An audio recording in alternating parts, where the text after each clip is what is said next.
bonjour à tous. Merci, messieurs les parlementaires, d'être présents. Madame, messieurs, merci. Le défi climatique est un sujet majeur.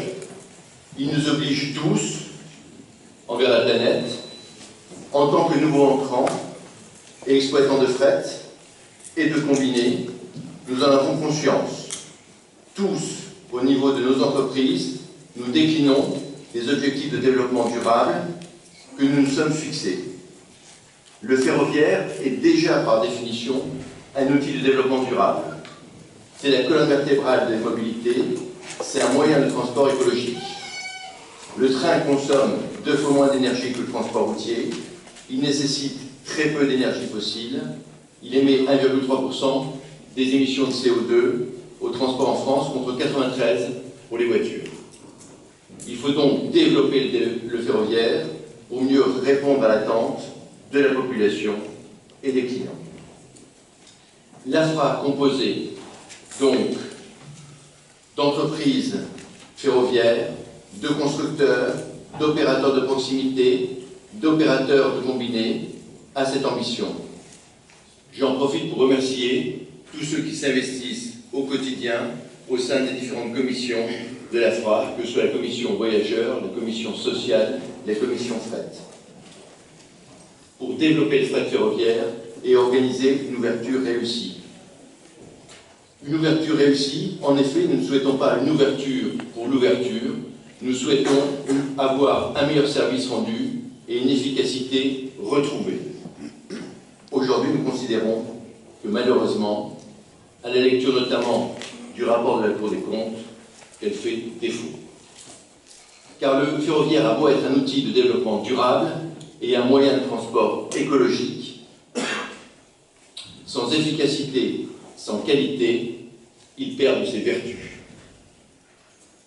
Dans ce cadre, je tiens à attirer l'attention des pouvoirs publics sur différents points. Et donc je viens à la conversation que j'ai pu avoir hier soir. Tout d'abord sur la gouvernance de la SNCF. Le temps de la transformation de la SNCF est venu, mais nous serons particulièrement attentifs à l'indépendance de SNCF Réseau.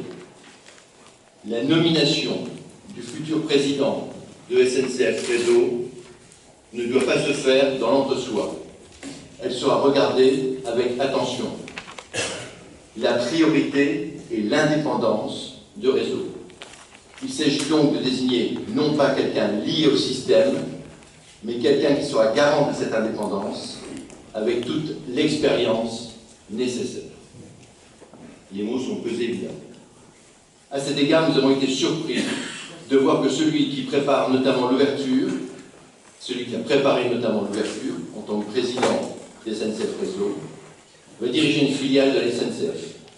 Filiale qui n'a pas caché son ambition de répondre à des appels d'offres ferroviaires.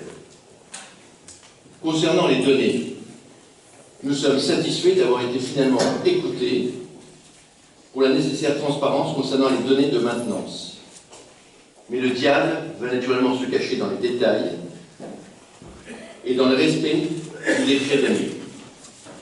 Nous rappelons que cela est nécessaire, y compris sur les aspects de sécurité des circulations et du personnel. La transparence est nécessaire. Il nous revient dès à présent que des régions sont inquiètes sur le sujet et que la transparence fait défaut. Je rappelle que l'optimisation du service, l'amélioration de la qualité de service est liée au fait que l'opérateur puisse avoir en main la gestion de l'exploitation et de la maintenance dans son ensemble. C'est indispensable, nous l'avons déjà souligné à l'État, notamment pour les TET, les trains d'équilibre du territoire. Pour ce qui est du social, notre position est simple et claire. Nous sommes disponibles au dialogue pour plus de performance et pour donner de l'intérêt et de la fierté au travail. Nous croyons dans les hommes et les femmes qui font le ferroviaire. Nous sommes prêts à discuter avec eux, nous discutons avec eux pour aller de l'avant.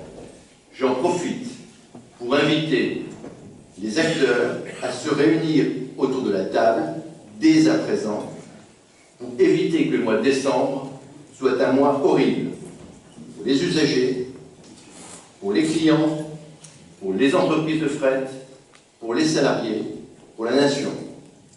Les entreprises de fret ne doivent pas, une fois de plus, pâtir d'une grève qui affaiblira le ferroviaire. Cela nous semble fondamental. Enfin, la loi LOM prévoit un plan de développement du fret. Évidemment, nous attendons avec impatience la publication de ce plan une fois la loi votée. L'AFRA est à la disposition du gouvernement sur tous ces aspects pour trouver des solutions, y compris pour la sauvegarde de dessertes fines du territoire. Et nous tenons à le souligner, et c'est l'objet de ma conclusion. Merci à vous tous, bon colloque.